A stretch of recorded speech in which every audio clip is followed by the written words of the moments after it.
Meus irmãos, abram a Bíblia de vocês no nosso livro, na nossa carta, na nossa epístola, Tiago, capítulo 1 ainda, onde nós iremos avançar mais um pouco.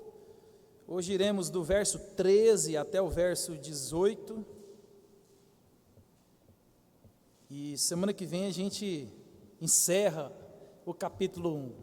E a gente, quando entrar no capítulo 2, os saltos serão mais largos. É uma carta curta, então dá para a gente caminhar bem devagar. Então, Tiago, capítulo 1, verso 13 até o verso 18.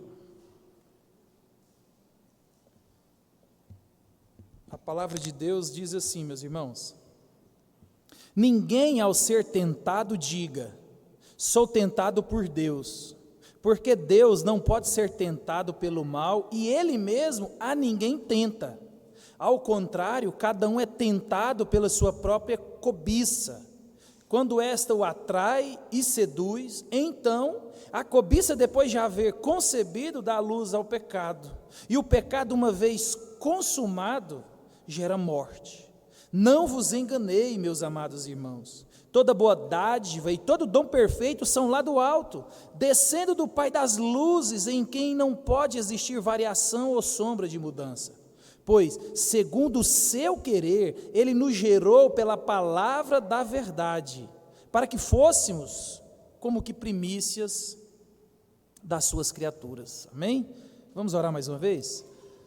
Pai, que o Espírito Santo do Senhor fale aos nossos corações, que essa noite o Senhor mostre para nós os desejos que nós temos sido enganados.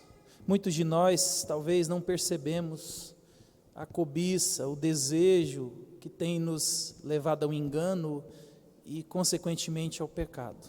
Mas que a palavra do Senhor, que é viva, que ela é eficiente, ela é suficiente, ela é capaz de discernir, capaz de instruir, de ensinar, de exortar, fale aos nossos corações e nos ensine, para que possamos nos conformar à Tua imagem, à Tua vontade. Assim oramos em nome de Jesus.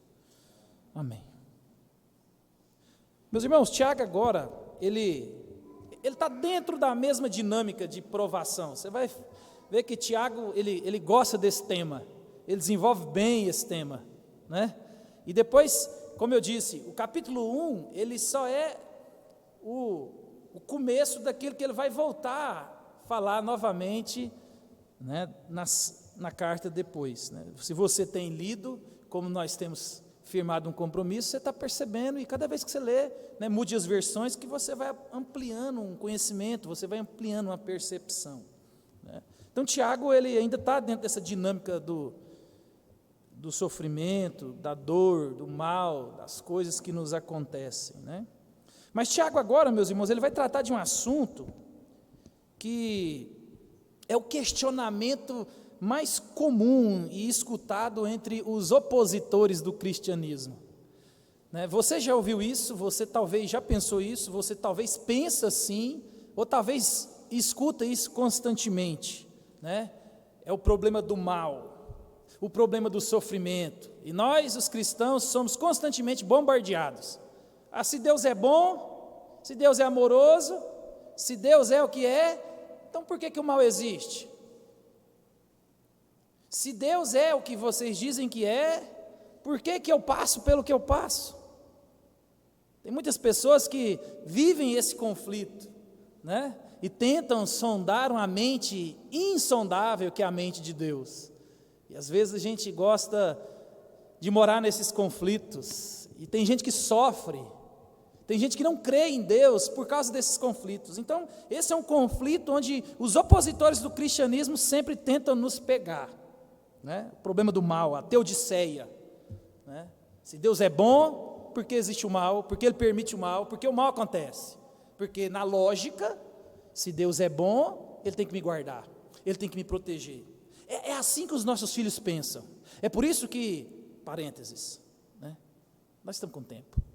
Na educação de filhos, a gente tem que tomar muito cuidado com isso, porque às vezes o pai, por medo dos filhos não o amarem, o medo dos filhos não corresponderem ao amor que ele sente pelos filhos, ele não corrige, porque na cabeça eu amo, eu tenho que tratar bem, eu tenho que cuidar, eu tenho que dar tudo que ele quer, eu tenho que satisfazer os seus desejos. Então observa, a nossa natureza caída, ela automaticamente nos leva a conciliar bondade, amor com permissividade, né? Então, os nossos filhos às vezes falam: você não me ama, você não deixou eu ir em tal lugar, você não me ama, você não me deu dinheiro.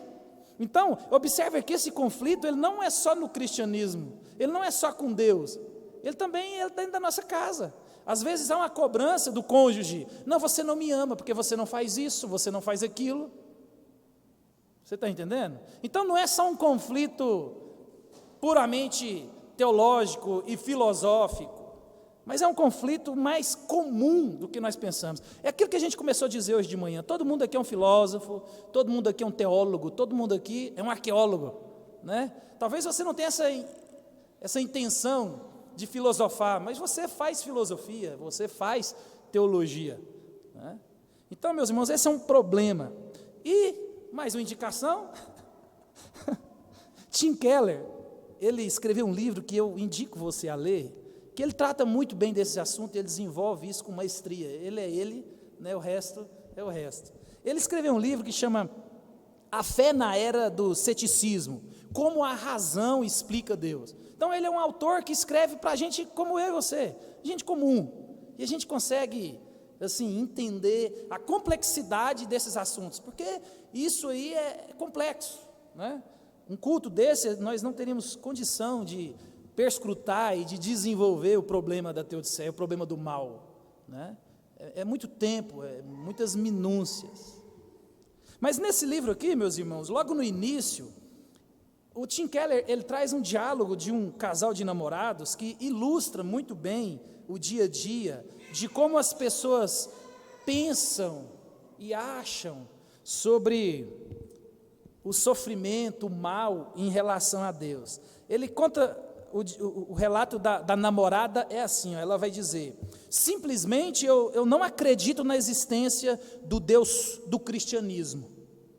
Deus permite sofrimentos terríveis no mundo. Aí ela vai dizer: ou ele é todo poderoso, mas não bondoso bastante para pôr fim ao mal e ao sofrimento, ou ele é todo poderoso, mas não poderoso bastante para pôr fim ao mal e ao sofrimento. Seja como for, o Deus todo-poderoso e todo-poderoso da Bíblia não existe. Você vê que ela cai até em contradição naquilo que ela diz, mas isso a gente escuta da boca de pessoas constantemente, porque se Deus é todo-poderoso, como ela vai dizer aqui, se Ele é todo-poderoso, não tem como Ele ser bondoso. Se Ele é todo-poderoso, esse todo poder dele não pode acabar com o mal. Então, em troca miúdos, Deus não existe. E aí o namorado diz assim, ó: para mim, não se trata de uma questão filosófica, é uma questão pessoal. Não creio em um Deus que permita o sofrimento, ainda que Ele exista. Mas se Ele existe, não é confiável, não é? Não, tá bom, não vou questionar, Deus existe, Deus não existe, mas se Deus existe, a gente não pode confiar nele, porque, né, sofrimento está aí. Então, meus irmãos, esse problema do mal no mundo é um incômodo entre as pessoas céticas, os ímpios, aqueles que duvidam das Escrituras, duvidam de um Deus verdadeiro, Criador dos céus e da terra. E tem duas coisas no cristianismo que ofendem aos ímpios. Tem duas coisas no cristianismo que ofendem o incrédulo. Até dentro da igreja, isso ofende o ímpio. Porque, lembra, aqui dentro da igreja nós temos 3 tipos de gente: os convertidos, os convencidos e os ímpios, né? E eu acho que a pior é os convencidos. Então existem 2 verdades no cristianismo que incomodam. E qual verdade é essa? É que Jesus, ele é o único caminho para a salvação. Isso às vezes incomoda as pessoas. Não é a religião do cristianismo, não é a religião do catolicismo, não é a religião do judaísmo, não é o budismo, não, é uma pessoa, é Jesus. Só há salvação em Cristo Jesus. Ele é o caminho, Ele é a verdade, Ele é a vida. Isso às vezes incomoda as pessoas. Não, porque eu sou uma pessoa boa, tá? O que eu tenho a ver com a sua bondade? Se você não crê em Cristo, se você não foi lavado e remido pelo sangue de Jesus, você está fora. Essa é a dinâmica. Só há um caminho, o caminho, Jesus. Essa é uma verdade que incomoda. Porque as pessoas tentam, principalmente nós brasileiros, na nossa cultura do jeitinho, né? Eu fico pensando na fila, na volta de Jesus, os brasileiros, como que vai ser? Né? Aquela dinâmica, o brasileiro tentando dar um capilote aqui, o brasileiro tentando conversar com alguém, e vai ser assim, vai ser. A gente não foge às raízes, né? O brasileiro vai tentar, não, fica tranquilo, né? E vai vender, e é capaz que ainda vai fazer com dinheiro. Não, eu tenho um esquema aqui, né? Tem um atravessador, a gente vai fazer uns coiotes aqui, dá para entrar no céu. A gente sabe que isso vai acontecer. Então, essa é uma verdade que ofende, né? Esse exclusivismo. Porque o cristianismo, ele é exclusivista, só Jesus salva. Jesus é o único caminho, não tem meio termo. Então, essa exclusividade, esse exclusivismo, ele choca, ele irrita o ímpio, né? E segundo, meus irmãos, é isso. Se Deus é amor, bondoso, amoroso e poderoso, como Ele permite isso? Como Ele permite o mal? Então, são duas coisas que as pessoas não conseguem engolir no cristianismo. E o argumento aqui desses dois jovens aqui, desse casal aqui, ilustra esse pensamento do mundo, né? Quanto essa realidade que as pessoas pensam do mal e de Deus. Porque se existe o mal, não pode existir Deus. Ou se existe Deus, Ele não pode ser tão bom, porque existe o mal. E essa dinâmica. Mas Deus, meus irmãos, em sua providência, Ele nos alerta quanto à realidade do mal e do sofrimento no mundo. Deus aqui, Ele não resolve o problema da sua curiosidade, da minha curiosidade. Na verdade, esse problema, quando você, se tiver curiosidade de estudar, né, você compra uma cadeira muito bem confortável, já vai no oftalmologista e pede para ele já fornecer para você bons óculos de leitura, porque você vai ter livros e livros e livros para ler, que se você tiver mais 10 vezes a sua idade, você não consegue esgotar o que tem escrito sobre isso. Porque a filosofia cristã, os cristãos, eles tentam trazer uma resposta. Tem bons argumentos, e nós precisamos de conhecer eles. Mas o fato é que Deus, Ele não revelou muitas coisas. Deuteronômio 29, aquilo que vocês precisam saber, está nas Escrituras. Aquilo que vocês não precisam saber, eu guardei para mim. Isso é uma das coisas o qual Deus guardou para Ele, né? Isso incomoda as pessoas, incomoda nós, seres humanos caídos, orgulhosos e soberbos, detentores de toda a nossa vida, e a gente quer explicação para tudo, e às vezes Deus fala negativo, você não tem explicação. E aqui Tiago vai dizer para mim, para você, que você vai sofrer. Ele não resolve o problema, mas ele vai falar como você deve passar pelo sofrimento. Ele vai ensinar como que é a dinâmica do sofrimento, né? E é isso que eu e você precisamos saber. Então Tiago, ele começou mostrando para nós que eu e você iremos passar por provações, ponto. Você vai sofrer. E isso quem diz não é só a Bíblia. Se você for procurar um homem prudente, vivido, sem ser crente, ele vai te falar a mesma coisa. A vida é dura, né? A vida não é brincadeira. Então, meus irmãos, Deus, Ele vai mostrar para nós aqui que nós iremos sofrer, eu e você iremos passar por provações. Salomão disse para nós assim que serão muitas. Na verdade, quando eu penso sobre isso, eu olho para a minha vida, né, embora ela seja muito boa, ela tem mais partes angustiantes do que partes alegres. A nossa vida, quando você vai fazer um balanço, e você vai fazer um inventário de toda a sua trajetória, a gente vê que a gente tem sofrido muito. A gente resolve um problema no casamento, aparece um problema com o filho, a gente resolve um problema com o filho, aparece um problema no dinheiro, a gente resolve um problema com o dinheiro, aparece um problema na saúde, e ainda o problema da saúde às vezes arruma um problema no dinheiro, que arruma um problema no casamento, que arruma um problema na família parental, e aí, meu irmão, não para. E aí quando você olha para a sua vida, para a minha vida, a vida não é fácil, né? A vida não é brincadeira. Então, meus irmãos, Deus disse para mim e para você que nós iremos passar por provação. Se alegre. E o intuito de Deus é fortalecer a nossa fé para que você e eu prossigamos firmes, para que as provações fortaleçam a musculatura da nossa fé, para que o sofrimento, a dor, ela trate com o nosso caráter, amadureça a nossa fé. Essa é a finalidade a qual Deus coloca. Então, a dor, o sofrimento, a provação traz benefícios para mim, traz benefícios para você, embora pareça loucura o que Deus está nos chamando a fazer. Se alegrem nas provações. Mas, meus irmãos, quando eu e você passamos por ela, e a gente olha para trás e fala: Deus, foi bom eu ter passado por aflições. Eu não quero repetir a dose, mas foi bom.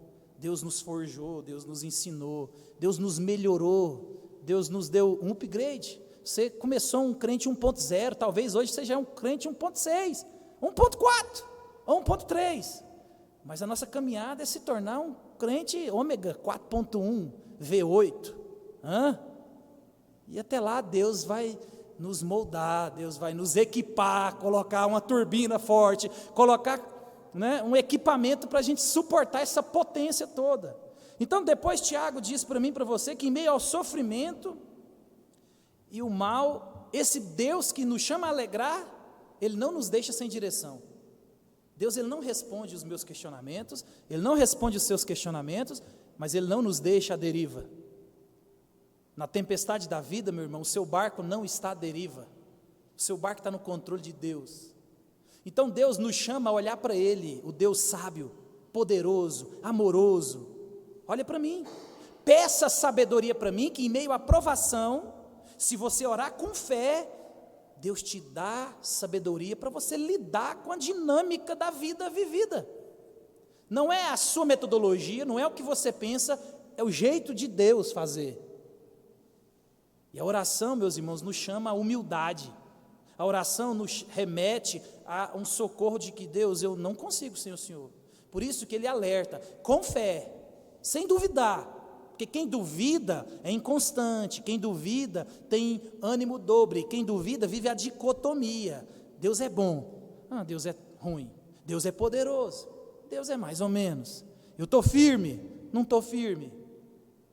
Então Ele está dizendo, não seja assim. Homens inconstantes, homens de ânimos, né, divididos. Né? Uma semana é santo, noutra semana é santanás. Uma semana é um super crente, no outro é um super ímpio. Esse não recebe nada de Deus. Esse, na verdade, não tem compromisso nenhum com Deus. Então, Deus, meus irmãos,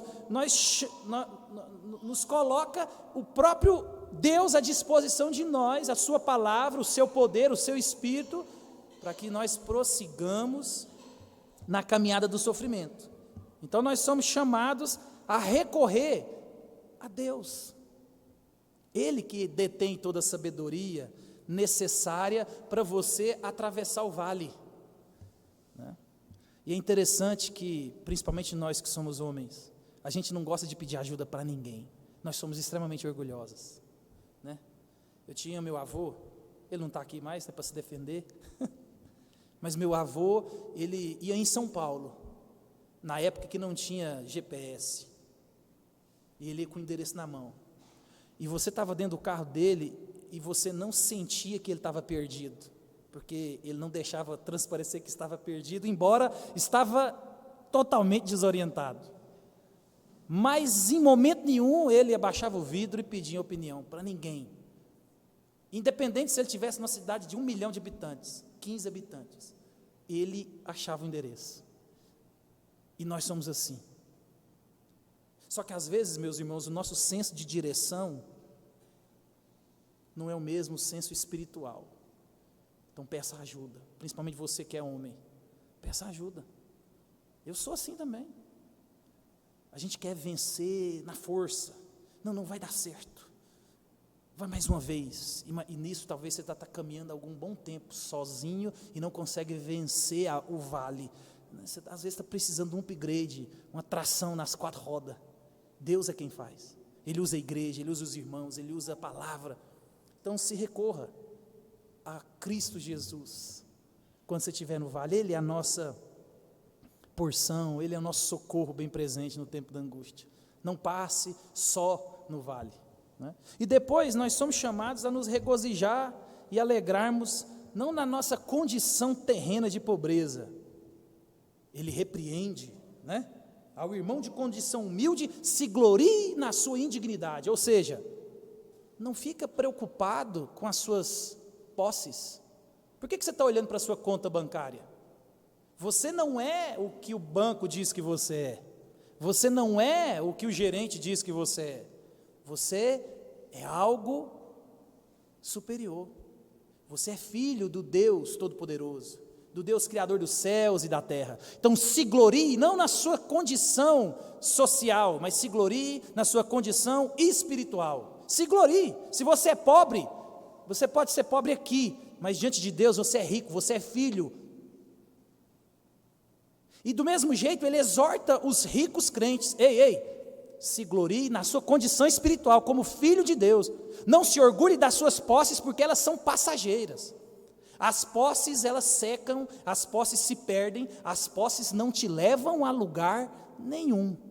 Então se glorie na sua dignidade, porque você é crente, lavado e remido pelo sangue de Cristo. E se glorie não na riqueza, porque ela passa, ela não traz segurança nenhuma. Cristo é a segurança, Jesus é a segurança, não as riquezas. Então ele exorta tanto os pobres quanto os humildes aqui, para que olhem para Cristo, vivam Cristo. E agora, meus irmãos, Tiago, mais uma vez, ele continua e nos ensina sobre o sofrimento. Mesmo que ele não explique para nós tudo que eu e você queremos, todas as nossas dúvidas, mas ele vai ensinar tudo que eu e você precisa saber com relação a isso.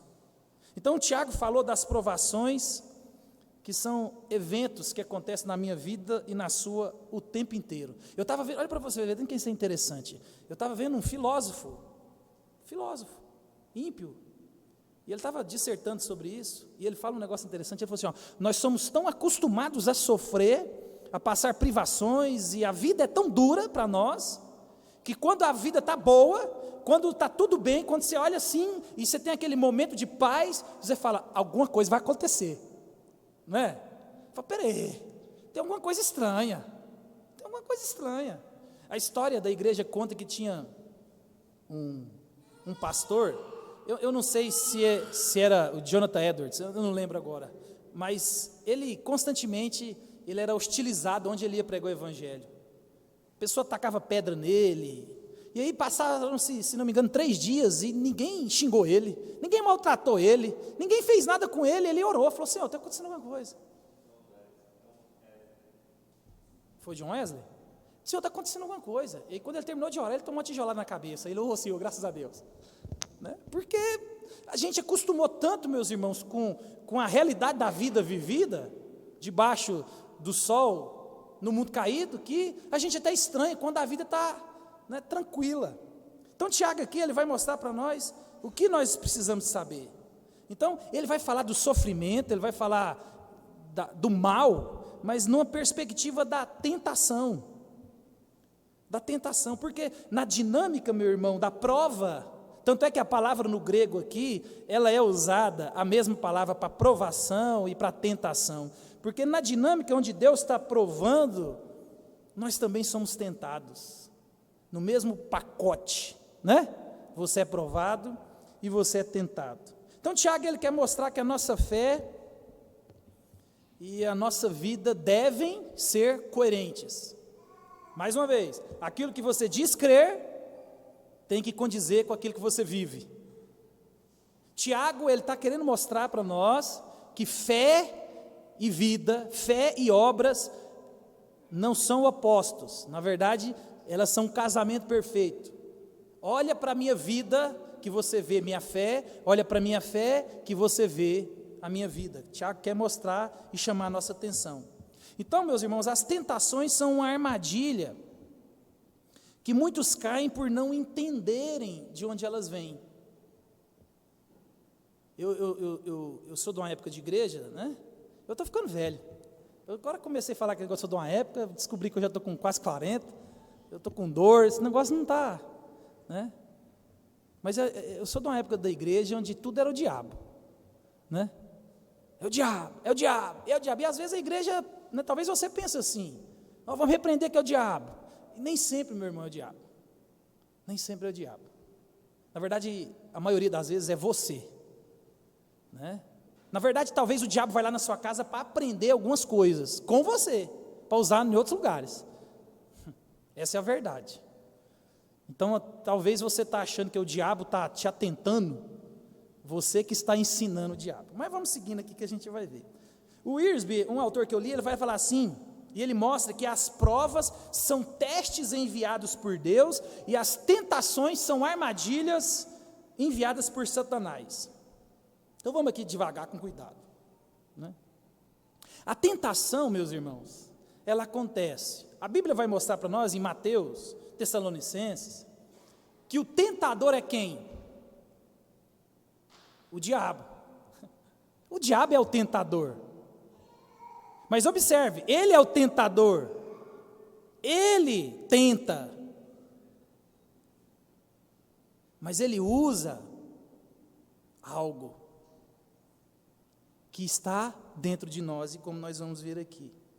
Então, o diabo, ele é o tentador. Então, na dinâmica da prova vem a tentação. Deus prova para nos aperfeiçoar, nos amoldar, nos melhorar, nos fortalecer. O diabo tenta para nos fazer cair, para nos arrebentar, para nos matar, para nos estraçalhar. Então, Tiago, meus irmãos, ele quer nos orientar quanto a essa tentação, trazendo para nós algumas verdades que nos ajudarão a melhorar a nossa caminhada, que nos ajudarão a melhorar a nossa percepção dessa realidade que eu e você vivemos. Por isso que ele vai dizer para nós, e a primeira verdade que eu e você devemos estar conscientes e claras, ele vai dizer no verso 13, que Deus, ele não tenta ninguém. Deus, ele não tenta ninguém. Ele vai dizer, ninguém ao ser tentado diga, sou tentado por Deus, porque Deus não pode ser tentado pelo mal, e ele mesmo a ninguém tenta. Verso 16, não vos enganei, meus amados irmãos. Então, meus irmãos, quando você estiver passando por provação, quando você estiver passando por tentações, nunca coloque a culpa pela tentação em Deus. Porque Deus, meus irmãos, ele é absolutamente santo e ele não pode ser tentado. Deus, ele é absolutamente amoroso para tentar. Então a santidade de Deus não permite que ele tente, e o seu amor não permite que ele também tente.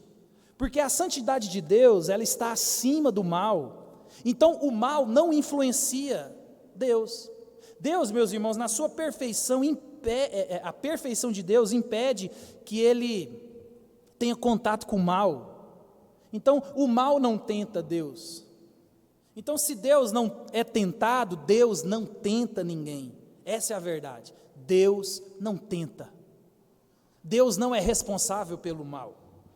Deus nos prova com a finalidade de aperfeiçoar. Observa, a finalidade da circunstância, da dor, do sofrimento, é enviada por Deus para te provar, para te fortalecer. A intenção, a motivação de Deus na prova é que você seja aprovado, amadurecido. Sabe aquela professora boazinha que faz uma prova para você passar de ano? Mas é uma prova, você precisa de se preparar, você precisa de estudar. Mas ela faz uma prova não para te reprovar, ela faz uma prova para você testar os seus conhecimentos, fortalecer a sua inteligência. Essa é a intenção de Deus. Agora, a intenção do diabo, que é o tentador, já é o oposto. A tentação, ela vem com a intenção de te derrubar, de te fazer cair, de que você peque mesmo. é para que você fracasse mesmo. Então, a provação, ela tem um aspecto positivo, a tentação, ela tem um aspecto negativo. A provação, ela é motivada para o fortalecimento e amadurecimento, crescimento. A tentação é motivada para a nossa queda, para a nossa destruição e para o fracasso. Então, quando você é tentado no casamento, você é tentado na sexualidade, você é tentado nas finanças, você é tentado nos relacionamentos, a tentação, ela quer te quebrar, te destruir, te arrebentar, te matar. Deus não. A prova é para te fortalecer, para te fazer um crente mais maduro. Então, meus irmãos, essa verdade é que Tiago quer mostrar para mim e para você na largada. Você nunca pode esquecer nem duvidar disso. Deus, Ele não te tenta. Na verdade, a promessa de 1 Coríntios 10, 30, né? Acho que é 10, 30. Quando você é tentado além das suas forças, é o nosso Deus que providencia escape. Observa, quando a tentação é além das suas forças, Deus ele vem com socorro. Por quê? Deus ele não tem a intenção de que você fracasse, de que você peque, de que você caia. Então, meus irmãos, isso é uma verdade que não pode sair do seu coração nunca. Deus, Ele é bom, Deus, Ele é amoroso, Ele é todo amor. Ele não é o autor da tentação. Por isso que o verso 16, ele reforça, não vos enganeis, não caia em conversa fiada, não caia em doutrinas de homens. Às vezes você escuta, não, para que você está servindo esse Deus? Talvez você tenha perto de você a esposa de Jó. Não, chegou num ponto, amaldiçoa esse Deus e morre, né? Não. Essa é uma verdade que Deus quer que você se aproprie dela e descanse no seu coração. Deus não tenta ninguém. Deus não tenta. A segunda verdade, meus irmãos, é que nós somos tentados por nossos próprios desejos. Talvez a sua tradução esteja cobiça. Essa é uma verdade que vai começar a clarear. Essa é a realidade da tentação. Na verdade, a tentação é isso. São seus desejos, as suas afeições, são seus amores, os seus hobbies, os seus gostos, são essas coisas que tentam você. Os desejos descontrolados, ou as suas motivações idólatras, né, desconectadas da verdade de Deus, são essas as coisas que têm tentado você. É isso que Tiago quer te mostrar. Ele quer te mostrar um Deus amoroso, como ele vai continuar mostrando aqui, e te lançar luz ao verdadeiro problema, que é os desejos, a cobiça, concupiscência. Esse é o verdadeiro problema. E cobiça, meu irmão, ou desejo no Novo Testamento, tem um sentido, muitas vezes, a gente olha isso nas cartas paulinas, ele vai falar às vezes de desejo carnal, algo ilícito. Então, às vezes a cobiça ou desejo nas escrituras, ela traz essa ideia de uma conotação sexual. Mas a ideia aqui ela é mais abrangente. A ideia e o sentido aqui, que é usado muitas vezes, dessa cobiça, desse desejo, é um anseio humano pelo que Deus proíbe. Parece não, né? Nós temos em nós um desejo latente que pulsa dentro de mim, dentro de você, de pecar. A gente gosta de fazer o que não pode. A gente gosta de desagradar a Deus. Principalmente quando vem aquela palavra, não faça isso, né? Não coma aquilo. Principalmente as crianças, né? Você foi falar que não podia, você aguçou o desejo, a cobiça, o interesse. E aí você mexeu lá no fundo da criança, e aí como é que faz? Então, meus irmãos, Tiago aqui no verso 14, ele aponta que essa verdade que eu e você não precisamos saber, que nós somos tentados pelos desejos. Observe, Tiago aqui, em momento nenhum ele citou o diabo. Tiago aqui, em momento nenhum, ele falou, ele vai citar o diabo. Lá no capítulo 4, verso 7, ele vai falar assim, resisti o diabo, e ele fugirá de vós. Então por que Tiago aqui nem cita o diabo, meus irmãos? E olha, o diabo é o tentador. Ele não cita o diabo para você entender que você é totalmente responsável pelo seu pecado. Você é totalmente responsável por aquilo que você faz. Não é o diabo. Lembra, o tentador, ele tenta. Tenta com o quê? Com seus desejos, com a sua cobiça. Ele usa você mesmo. Ele mesmo não faz nada. Ele usa mecanismos que você dá. Por isso que Deus aqui nem coloca o nome dele, para você não achar que o diabo, e muitas vezes, ele tem feito você pecar. Não, você pecou porque você quis. Você fez o que fez, foi porque os seus desejos são incontroláveis. Você fez o que você fez, porque dentro de você há um desejo, uma cobiça, que te impulsiona a fazer o que você quer fazer. Então por isso que ele nem senta aqui, cita, porque o foco responsável que Deus quer trazer para mim e para você é você. A condenação é porque você não reconheceu, você pecou, é porque você não converteu, é porque você não fez. Então, meus irmãos, a imagem que Tiago usa aqui, ele traz para nós a imagem de uma pescaria. Como que esse negócio da tentação funciona? Os seus desejos aqui, Tiago, ele traz a imagem de pescaria. Os seus desejos são a isca. A isca são seus desejos. Aí o que o diabo faz? Ele pega a isca que você gosta e ele põe no anzol. E aí ele lança. E ele fica tranquilo. Só que você quer aquilo, você gosta daquilo, você não pode sentir o cheiro daquilo, você não pode ver aquilo, você fica louco. Mas é a isca. E aí a isca, a cobiça, ela te seduz, não é assim? A gente não tenta seduzir o peixe, né? Não vamos colocar uma minhoquinha aqui, porque vou pegar esse peixe. Não vou colocar um milho. Não, joga uma soja podre. A gente não tenta seduzir, a gente não está tentando enganar o peixe.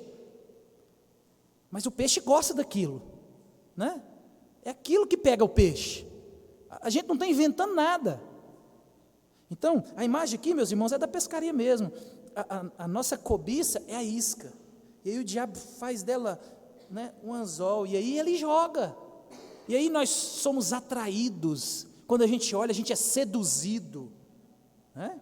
Aí a gente é seduzido, atraído. E aí você toma aquela chascada. E aí, a gente já sabe o que acontece, né? É a famosa mordeu a isca. Então, meus irmãos, você é o único responsável pelo pecado. Eu sou o único responsável pelo meu pecado. Você mordeu a isca. Você foi seduzido. Você sentiu o cheiro, sentiu o gosto, sentiu o prazer. Não se controlou. Não teve domínio próprio, não levou Deus em consideração, não levou muitas coisas em consideração, você ficou cego pelo seu desejo. Você só pensou na pessoa mais importante da sua vida, que é você mesmo. Por isso que você faz o que você faz. Porque o problema não é o problema está no coração. O problema está nos nossos desejos, que tem nos enganado, tem nos seduzido, e nós temos nos entregado a eles. Então no verso 15 aqui, Tiago ele muda a imagem da pescaria e traz a imagem do nascimento. Então a cobiça, depois de haver concebido, dá luz ao pecado, e o pecado, uma vez consumado, gera morte. Então, quando você é seduzido, meus irmãos, quando você morde a isca, começa o processo do engano. Começa a gestação do maldito filho, da maldição, que é o pecado. Quando você se deixa seduzir pelo engano, quando você flerta com ele, você caminha em uma linha fina e perigosa, a consequência é o pecado. E o pecado gera morte. Eu sempre gosto de usar o exemplo aqui daquele casal de namorado, crente. que sabe que sexo é só para casal casado, porque foi isso que Deus instituiu, mas ele gosta de viver naquela linha fina, onde passa a mão em tudo quanto é lugar, vive aquele namoro quente, sufocante, mas aí ele sempre quer fugir na hora H, como se sexo, né, não começasse no beijo. Beijo é sexo. O problema é que a nossa cultura é tão sexualizada que nós escandalizamos se eu falar para você que sexo é beijo, né? Por isso que eu gosto do dorama. Dorama tem pouco beijo. Então, meus irmãos, às vezes os casais de namorados, crentes, eles gostam de viver nessa linha fina, você passa a mão, você aqueles aconchega acalorado, e você fica brincando com o pecado, naquela linha fina, porque você acha que você tem controle. Às vezes você está flertando com aquele colega de trabalho, às vezes você tem algumas dificuldades, você fica flertando, não, eu estou no controle, aí você sente o cheiro, não, vou só dar um golinho, não, vou só fazer um negocinho, vou só um pouquinho. E aí, meu irmão, a isca está lá. E às vezes é uns anzolzão assim, ó, que quando você toma uma chascada do diabo, ele pega aqui no cantinho da boca, aqui, ó, e aí ele arranca você com tudo. Aí acabou. Você foi arrastado para fora da água, você caiu no barco, você foi para a panela, você está frito, você está morto. É assim que começa essa dinâmica. Essa linha é perigosa. Não brinque com o pecado, não brinque com seus desejos. A terceira verdade aqui é que você precisa ter o conhecimento da tentação. Por isso que ele vai dizer, não vos engane. Meu irmão, nunca faça isso. Eu estava até falando hoje com a Rosmaria e o Danilo. Uma jovem falou comigo assim, não, pastor, fica tranquilo, isso aí nunca iria acontecer. Isso aí só aconteceu no meu coração, é um desejo aqui. Não, pode ficar tranquilo. Eu falei, minha irmã, em nome de Jesus. Se isso fosse uma verdade, Paulo não tinha nos exortado, para aquele que acha, que pensa, estar de pé, vigie para que não caia. Meu irmão, você, eu, nós somos um potencial pecador. Você pode matar uma pessoa hoje, você pode adulterar no seu casamento, você pode roubar um dinheiro, você pode fazer atrocidades que nem eu e nem você imaginamos. Então não fique pensando que aquilo que você pensa, os desejos e as vontades que você tem só aqui dentro, vai só ficar aqui dentro, porque não vão. Quem tem ideação suicida, por exemplo, você acha que quando ele chega no estupim, o que ele faz? Porque ele não consegue controlar e ele externa, e aí a coisa acontece. Então não brinque com o pecado, meus irmãos. Reconheça que a tentação, ela é o maior inimigo. E o maior inimigo é você mesmo. Deus está querendo te alertar de você mesmo, dos seus desejos, das suas cobiças, das suas vontades. Porque a tentação, meus irmãos, começa com essa ilusão, com esse engano, com essa sedução. Porque o processo do pecado, ele é ilusório. O diabo, ele promete, mas ele nunca entrega, meu irmão, nunca. O diabo te promete alegria, te promete felicidade, ele te promete prazer, ele te promete riqueza, mas ele não entrega o produto. Ele te entrega dor, sofrimento, morte, desilusão. É isso que ele te entrega. O problema, meu irmão, é que às vezes você está tão atolado nos seus desejos, no seu desejo de ficar rico, no seu desejo de acabar com alguma coisa, com o seu desejo, que você sabe o seu desejo que não adianta a gente ficar pontuando aqui, é que você acha que a solução do seu problema é quando o seu desejo for atendido, e o diabo sabe disso. Lembre-se, ele é o tentador, ele só é o tentador, ele só tem uma vara e um anzol, e a isca quem dá é você, ele só usa um anzol mais caprichado, de acordo com o tamanho do peixe que ele quer pegar. Porque a culpa do que você faz é sua, não dele. É você que é o responsável. Deixar-se enganar pelo ou iludir-se com o pecado, meus irmãos, significa desprezar o que a palavra de Deus diz e agir com a sua própria consciência. Quando você deixa se levar, deixa a vida me levar, vida leva eu. Não, estou aqui, do jeito que tocar eu danço. Não, meu irmão, não faça isso, isso é extremamente perigoso. Isso é extremamente perigoso. Quando você vive assim, achando que tem um controle de tudo, com essa ilusão, você está menosprezando a palavra de Deus. É você dizer com as suas atitudes ou na sua consciência assim, não, eu sei o que é melhor para mim, eu não preciso de Deus. Por isso que Isaías ele vai condenar, ai daqueles que pensam que são sábios aos seus próprios olhos, ai daqueles que acham que podem fazer algo sem mim. Não, meus irmãos, nós somos crentes, nós temos um Deus, nós temos um livro, nós temos uma revelação que Deus nos deu para nos levar para o céu a bom termo, para que eu e você possamos ter uma vida cada vez mais leve e tranquila, porque o fardo dele e o jugo é suave e leve. Ele quer nos alertar. O pecado nos engana, meus irmãos, ele nos ilude ao redefinir o que Deus definiu. Deus falou, não casa com descrente. Aí você, não, mas eu vou dar um jeitinho aqui, lá na frente Deus vai converter. Deus fala, não flerta com o pecado, mas você fala, não, eu estou no controle, né? Você recebeu só um elogio no trabalho, nossa, mas como você está cheiroso hoje? Aí no outro dia você já passa um perfume, por quê? E aí você é seduzido por aquele elogio, que é gostoso de ouvir, não, mas não tem problema não, é só um elogio. E aí, meu irmão, o diabo vai amolando o anzol, e você está, né, mostrando a isca para ele, e ele só usa, e a culpa é sua, é você, é o seu coração, é os seus desejos. Então não se engane em tentar redefinir, em tentar reescrever o que Deus falou que não pode, o que Deus falou para não fazer, porque quando você faz isso, você despreza a Deus, é você relativizar a vontade de Deus. É o mesmo engano que aconteceu no Éden. Ela olhou para a fruta, a Bíblia vai dizer que era agradável ao paladar. Não, mas isso é bom, isso é gostoso, isso tem cara de ser gostoso. Ó, minha boca chega e enche de água, é atraente aos olhos, é desejável. Então eu quero provar. Não caia no engano, meus irmãos. Isso é sedução, isso é engano do diabo.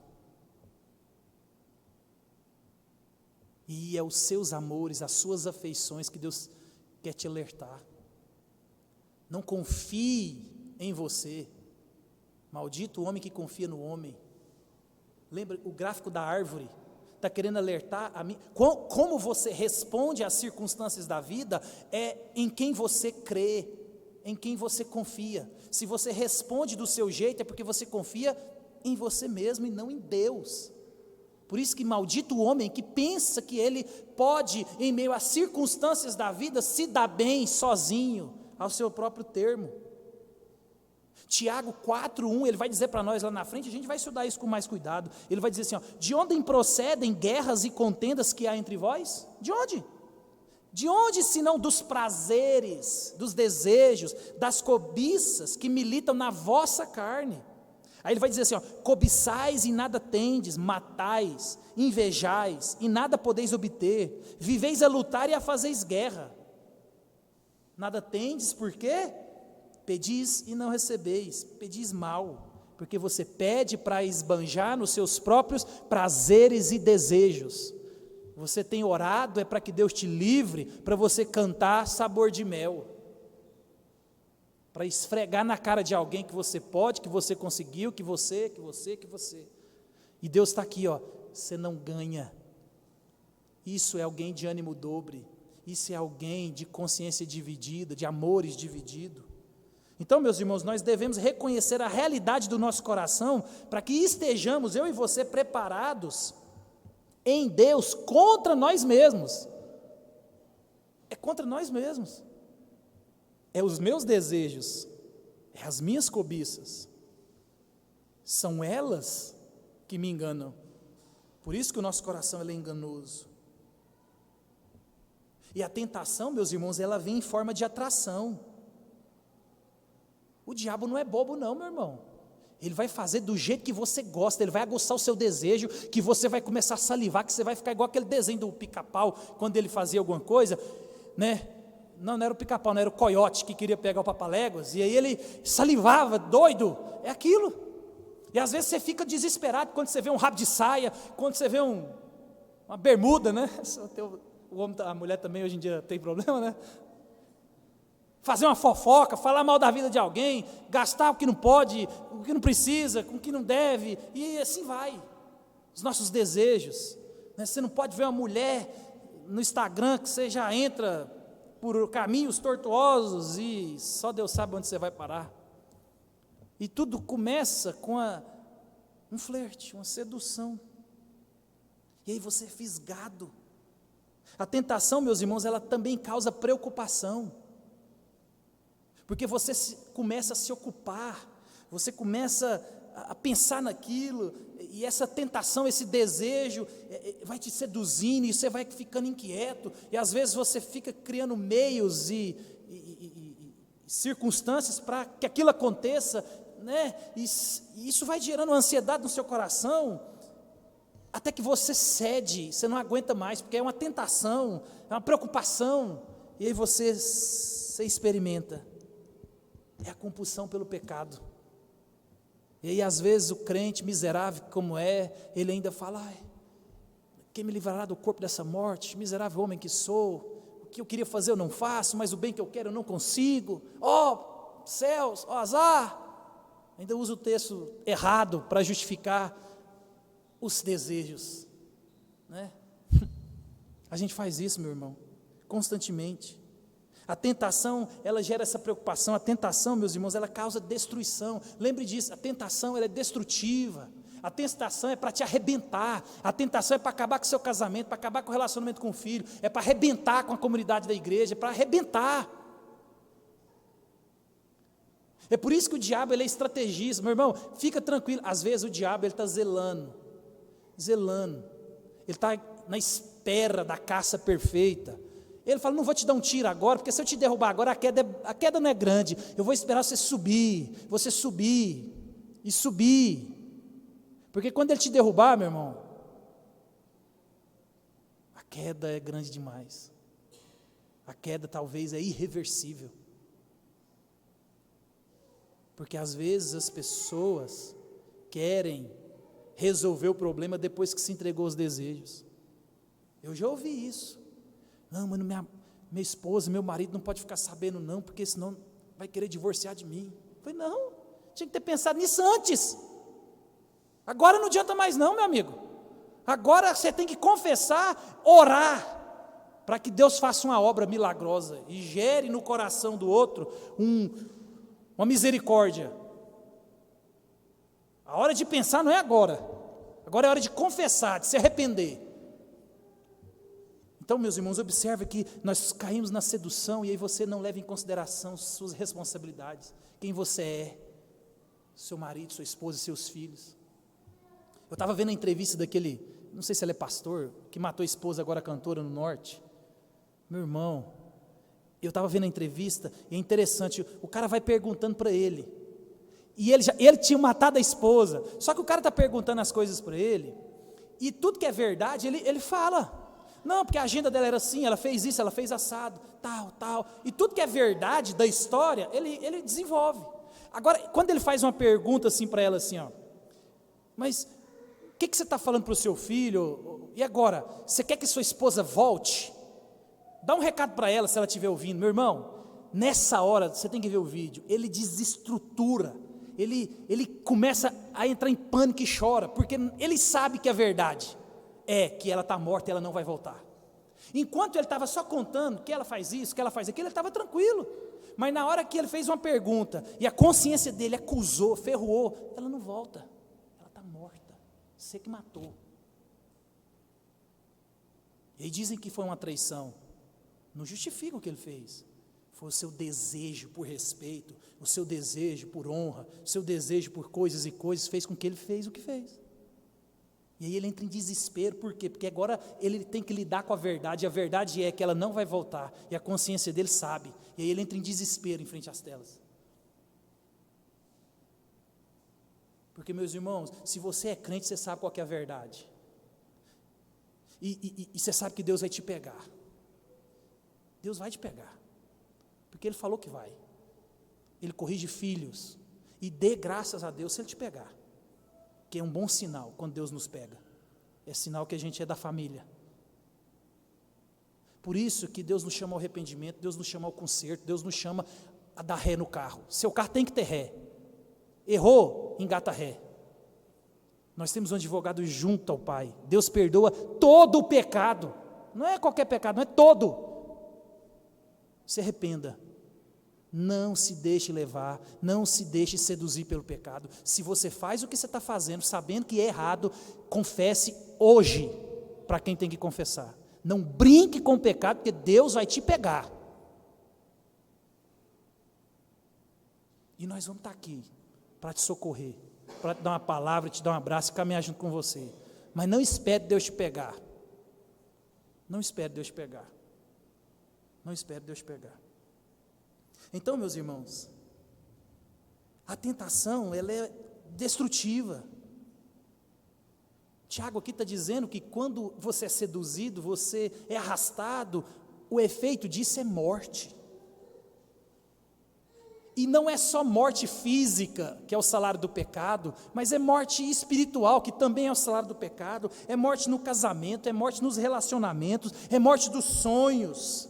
Por isso que ele está dizendo, não se deixe enganar. Hebreus vai dizer assim, ó, cuidado, irmãos, cuidado, para que nenhum de vocês tenha um coração perverso e incrédulo que se afaste do Deus vivo. Pelo contrário, encorajem-se uns aos outros todos os dias, durante o tempo que se chama hoje, de modo que nenhum de vocês seja endurecido pelo engano do pecado. Meus irmãos, isso é sério. Não abandone o padrão que é a palavra de Deus. Nós vimos hoje de manhã, a palavra nos ensina o padrão de viver, ela nos corrige se o padrão estiver errado, ela nos exorta, ela nos quer trazer de volta para o caminho certo.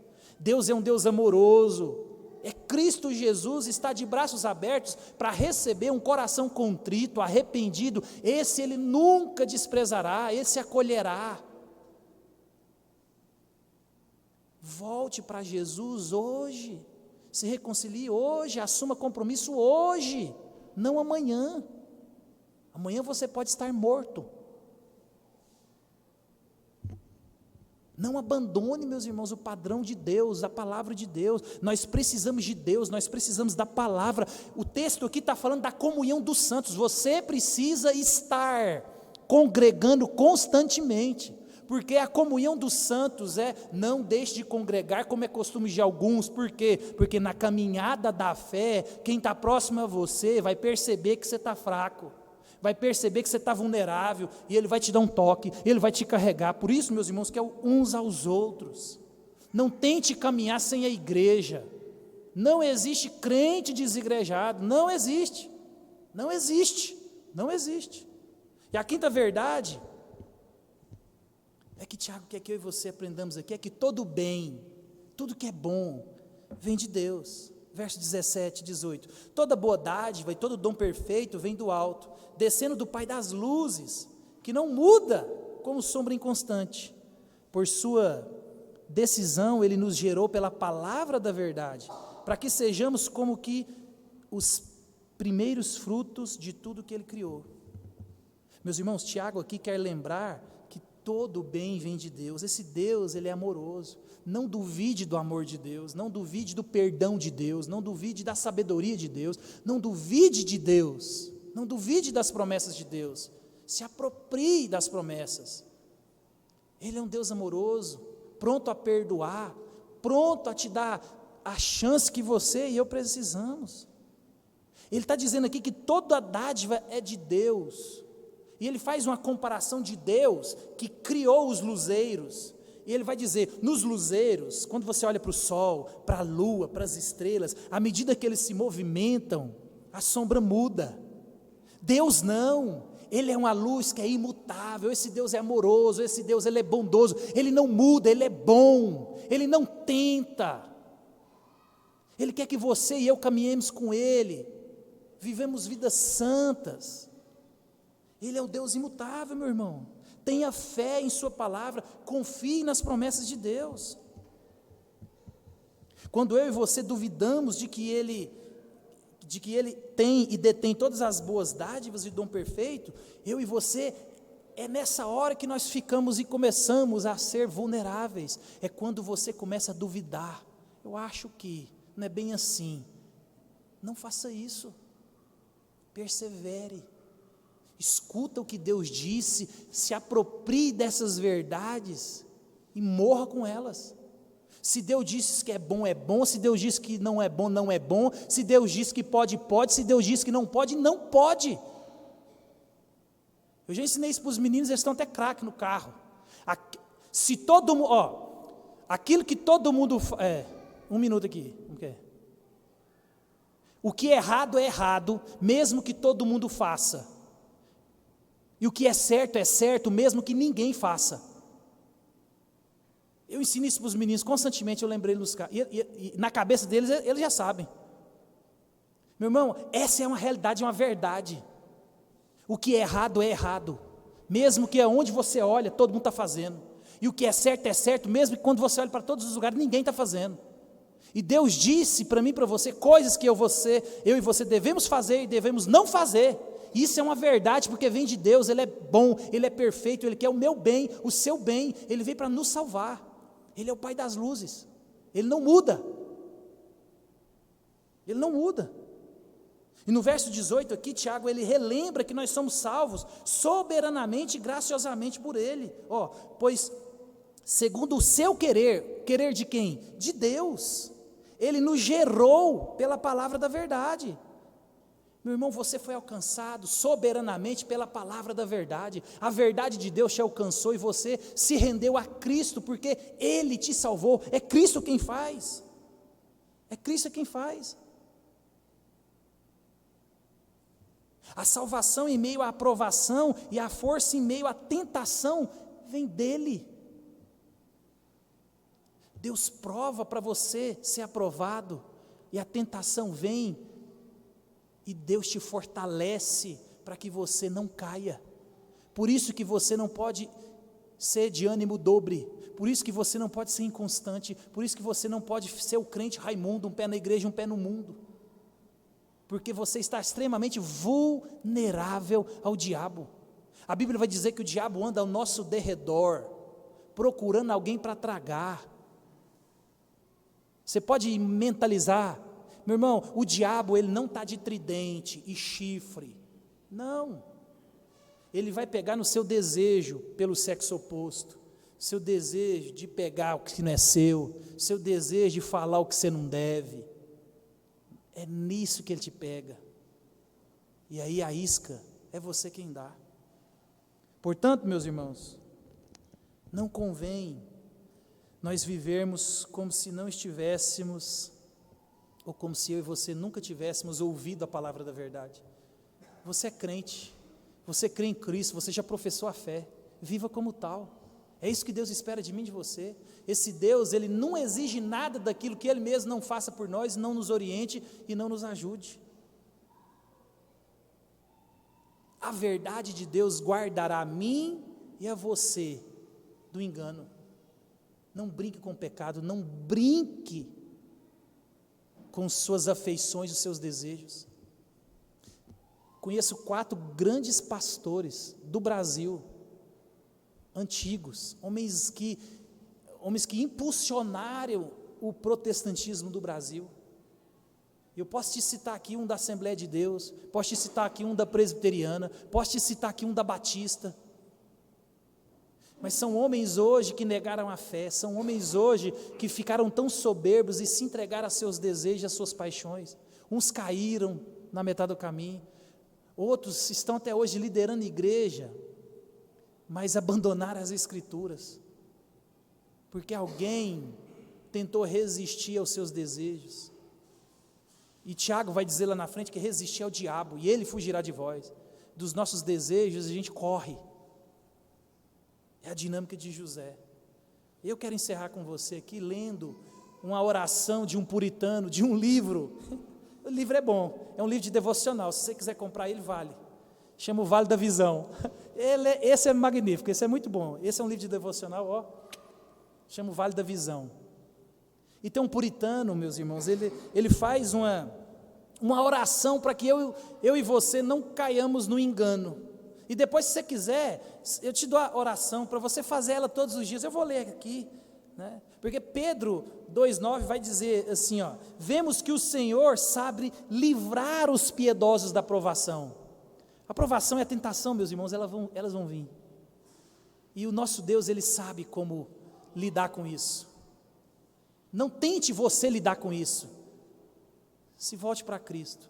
E esse puritano, ele faz uma oração, e ele ensina eu e você a fazer essa oração todos os dias. E eu quero dizer para você, meu irmão, não é errado e nem pecado você escrever oração, tá? Porque tem gente que acha que é errado. Escreva a oração, tá? Pode escrever, não tem problema. Olha o que ele escreve. A oração dele é assim, ó: ó Deus, autor de todo bem, venho a Ti a fim de receber a graça necessária para os deveres e acontecimentos de mais um dia. Saio para o mundo perverso e levo comigo um coração perverso. Sei que sem Ti não posso fazer coisa alguma, que todas as coisas com as quais me envolverei, por mais inofensivas que sejam em si mesmas, podem mostrar-se ocasião para pecado ou insensatez.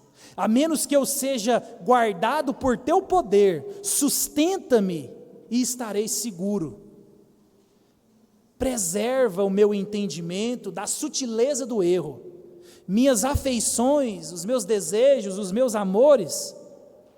Preserva do amor a ídolos, meu caráter da mácula dos hábitos condenáveis, minha profissão de toda forma do mal. Amém. Essa é uma oração diária. Você sai para o mundo perverso, carregando um coração perverso. Lembre-se que Cristo Jesus é a solução, é o caminho, a verdade e a vida. Amém? Vamos ficar de pé, vamos cantar uma canção.